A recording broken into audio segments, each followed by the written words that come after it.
بيعرف نفسه انه هو المهدي. هون اخواني طلعوا كالاتي، بدنا نقول نوضع الاحتمالين. الاحتمال الاولاني انه هو ما بيعرفش نفسه. لو كان المهدي ما بيعرف نفسه لا يضر ولا بأي من الأحوال إنه شو يسوي؟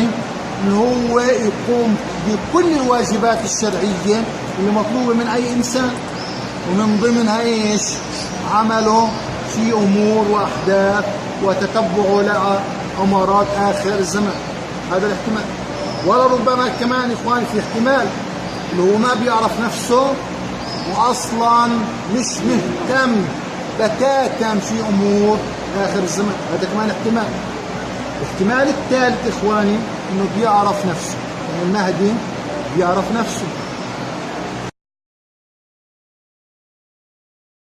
إذا كان المهدي بيعرف نفسه إخواني، إذا المهدي بيعرف نفسه على الأكيد من المؤكد أنه لن يزكي نفسه ولا بأي حال من الأحوال ويقول عن نفسه أنا المهدي. إن قال المهدي أو إن قال شخص عن نفسه أنا المهدي مباشرة من إيمو من القائمة ومنشطبه من الاحتمالية إنه هو يكون المهدي مباشرة. ليش؟ لأنه المهدي سيبايع مكرها أو كارها، فكونه سيبايع كارها هذا شو بيعني؟ الكراهة لا تعني أو تناقض تزكية النفس. يعني الكراهة كراهته للبيعة شو بتعني؟ بتعني إنه هو لن يزكي نفسه. فإن زكى نفسه شو معناه؟ سيكون حابب للبيعة. اللي بقول لك أنا المهدي شو معناه؟ اللي بيكون حابب للبيعة.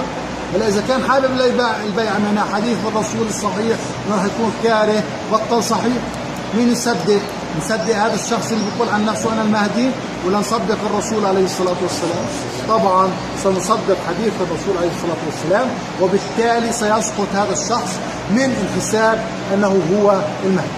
فإن كان يعلم أنه هو المهدي لن يزكي نفسه. هلا إذا ما كانش راح يزكي نفسه معناه ما راح يقول للعلماء أنا المهدي.